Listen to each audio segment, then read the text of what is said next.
mo yun, yung pagiging mommy is hindi naman talaga about being ready. Yeah. Kasi it's a journey eh.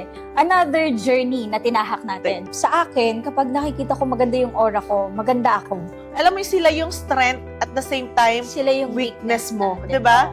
Ang Ibang sarap sa experience feeling. yun. It's a celebrating motherhood milestones na maisama mo sila sa mga ganon.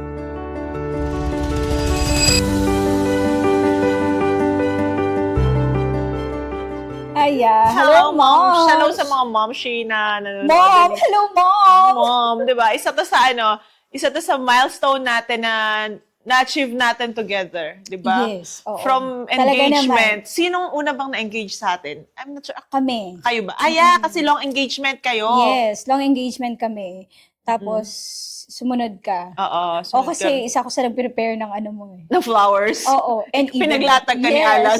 Pinagsulat pa ako. Oo. Yeah, so sabay tayo nag-prepare ng yung planning, wedding planning, 'di ba? Kasi pareho tayo hands-on sa planning ng wedding. Alam mo yun, yung pagiging mommy is hindi naman talaga about being ready. Yeah. Kasi it's a journey eh. Another journey na tinahak natin. Totoo. Parang Diba? another chapter of our lives yan na talagang pre-nay natin naman yan. Hindi And naman we are still learning up until now. Yes, totoo yan. Pero yung nakakatawa pag nagbi-business ka na, tapos yung kids mo, yung anak mo, na witness nila. Oo. Kung ano yung ginagawa mo on a daily basis. Tapos na-adapt nila. Na-adapt nila. Yes. Would you imagine yung anak namin na sa ulo yung pangalan ng products? Oo. Like bare mga shaky face. bam-bam, Oo, mga shaky pang-puwet. bam-bam. Oo. Puwet. Bare face. Ayan. Paprisan kiss. So, tas boys pa yung anak Kaya namin. nga. So, alam nila yung mga skincare products natin. Napanood ko si Alonso dahil napapanood niya ako nagla-live selling. Nagbebenta na rin siya. Oo. At sinasabi niya yung mga brand na competitor. Nakakaloka pinopromote niya. Dahil naririnig niya siguro. Oo, Pag kaya magkausap na. tayo, pag magkaano, tas yung, Oo. Eleanor Roma is calling you again, mamo. Kaya nga. Tapos si Ita naman sasabihin kapag sinabi kong magkakasama kami ha, Oo. kasabay natin yung mga girls, why? You're doing live again? Yeah. So, lumalaki Diba? na sila. Alam nila kung ano yung ginagawa. Ginagawa At natin. least alam nila kung ano yung nagiging nagiging anong tawag doon? Parang challenges natin. Hindi naman kailangan mong ipakita talaga. Saka hindi man nila alam yung depth, pero familiar na sila Yes, doon sa familiar ginagawa, sa ginagawa sa routine natin. Oo. And minsan, sinisita rin tayo pag you're working too much. Yeah, Diba? oo. Parang aware na sila sa ganun na paghawak natin yung phone, Cellphone, you're it means nagwo-work tayo. You're working too much, your eyes will get ouchy because you're always looking at your phone. Ang masama, ayun, isa sa mga fun moments talaga is yung anak mo pinagsasabihan ka. Oo, diba? 5 years old. Oo, sabi ko pag minsan, my eyes are ouchy, anak. Because you're using your cellphone too much. So, nakakatuwa rin na alam nila yung mga ganon. Oo. And aware sila sa nangyayari sa ginagawa ng mommy nila. Diba? Nakaka-proud kasi 'di ba? At least alam nila kung ano yung meron sa atin. 'Di ba? Na hindi nila nene-neglect. Agad na nene-neglect, Neglect at 'di ba? 5 years old. Parang alam mo 'yon na paglaki nila, alam nila na ay atin tong brand na to. Ganyan, 'di ba? Awareness nila at young age, naiintindihan na nila yung ginagawa. Pero yun nga, hindi lang siguro syempre hindi pa yung deeper level kung ba't mo ginagawa yung mga bagay-bagay. Pero naiintindihan nila, na-adapt din nila. Pero once na nag-business ka, syempre, hati yung para kasing anak din natin yung business natin. Parang siyang second baby namin dalawa. We have Alonso and Ethan and we have Simply You Corporation na baby din namin na we have to protect, we need to love, kailangan namin siyang i-nurture just like our kids. And the sad part is, dahil nga may isa tayong babying ganito na kailangan talaga sobrang attention natin ng yung business. Like, hindi naman kasi kami yung business owners na petics lang. Yes, We're very true hands-on. naman. Very OC. As in. Yeah, guilty. OC sa pagiging OC talaga. Naiinis na rin kami actually sa sarili namin sa ganun nating Ngayon, attitude. we're trying our best na hindi maging ganon. Arlene, Maging chill totoo lang. ba?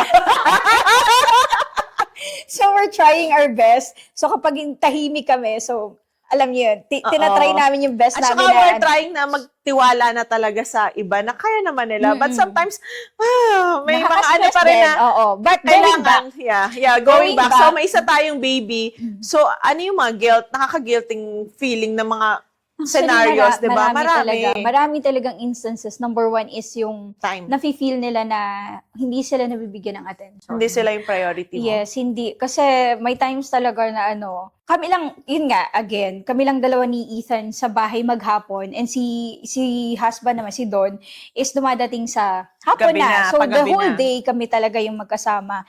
And may mga times talaga na kapag humingi siya ng attention, sabi ko, wait lang anak, wait lang. Kasi I need to do this, ganyan, to do that.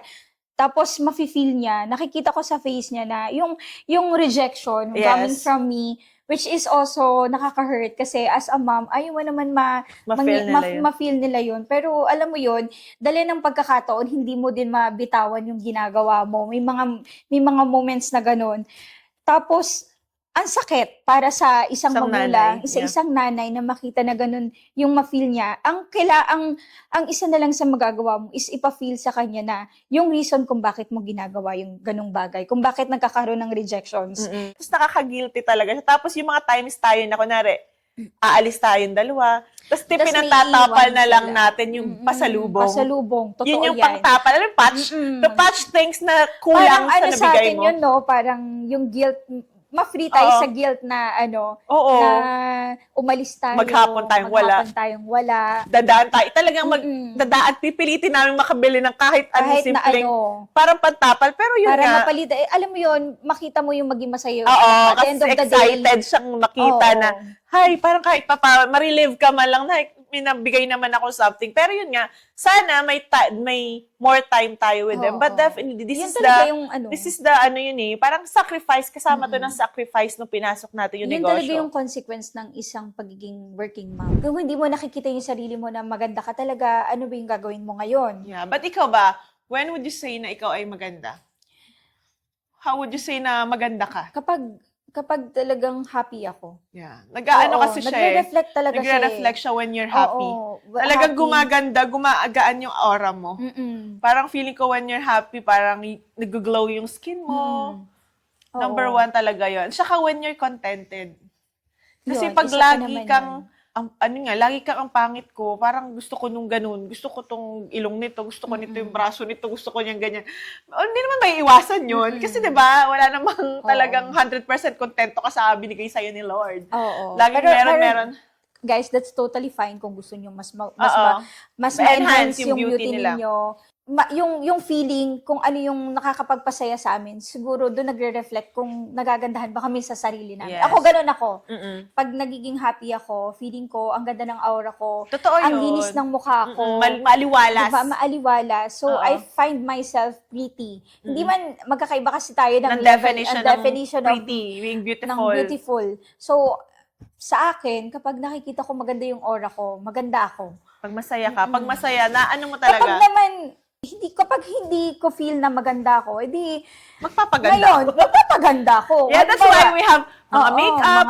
I-take yes. advantage natin yung mga yan na magpapa-feel sa atin na mas maganda tayo, di ba? Walang masamang mag-makeup if feeling mo yan, ganda mo pag naka-makeup ka, then wear makeup every day, di ba? Skincare, may maraming mga skincare products na makaka-help din sa'yo to ma-achieve yung mga skin goals mo.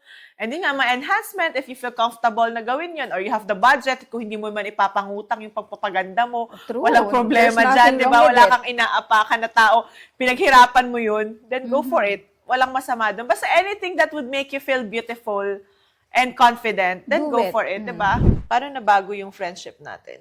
Lumalim siya. Kasi, di ba, mas marami na tayo napapag-usapan. Yes, ibang level aside na. sa mga yung mga gusto personal. natin. Kasi syempre, nagsistart tayo, mga pa-crush-crush lang, jowa-jowa. Diba? Jowa-jowa lang na issue. Ngayon, parang... ko pa nga nung kinukwento mo si Alan. Diba? Diba? Tsaka ikaw din, kung paano mo inakit si Lord.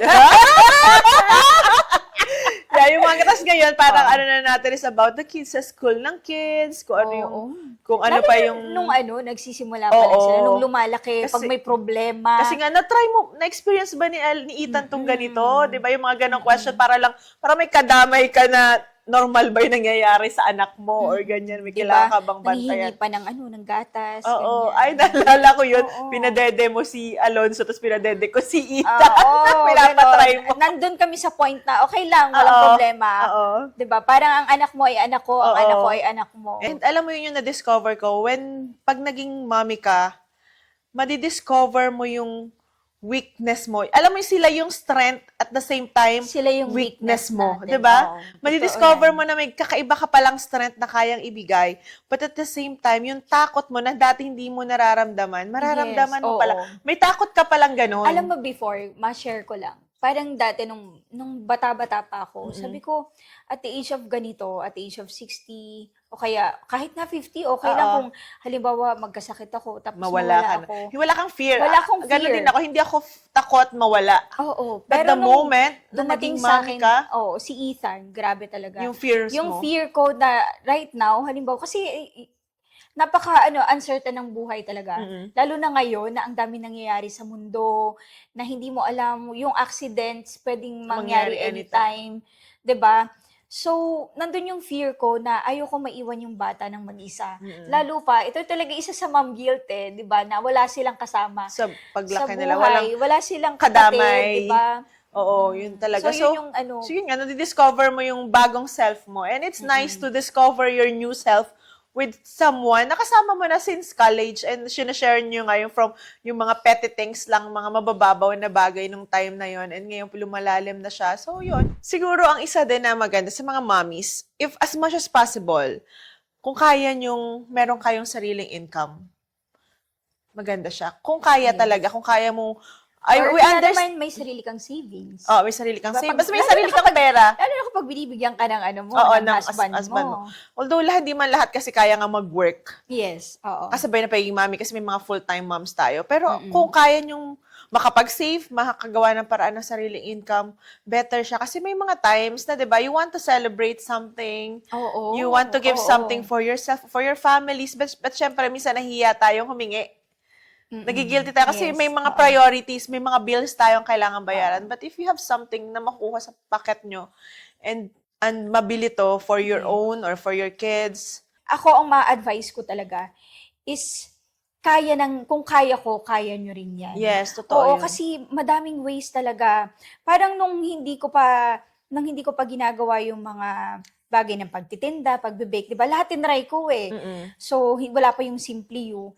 Nandun din ako sa point na naghahanap ako ng work online. Kasi hindi ko magi-give up yung pagiging stay-at-home mom ko eh. Mm-mm. So, nag-try ako maghanap inuna ko yun eh. Nag-try ako maghanap ng online work, pero hindi siya nag-ano sa akin kasi nga, dun sa work experience ko, kailangan sa office talaga. Kasi yung mga software na ginagamit, hindi siya pwedeng pangbahay. So, nag-come up ako sa ibang Source way. of income.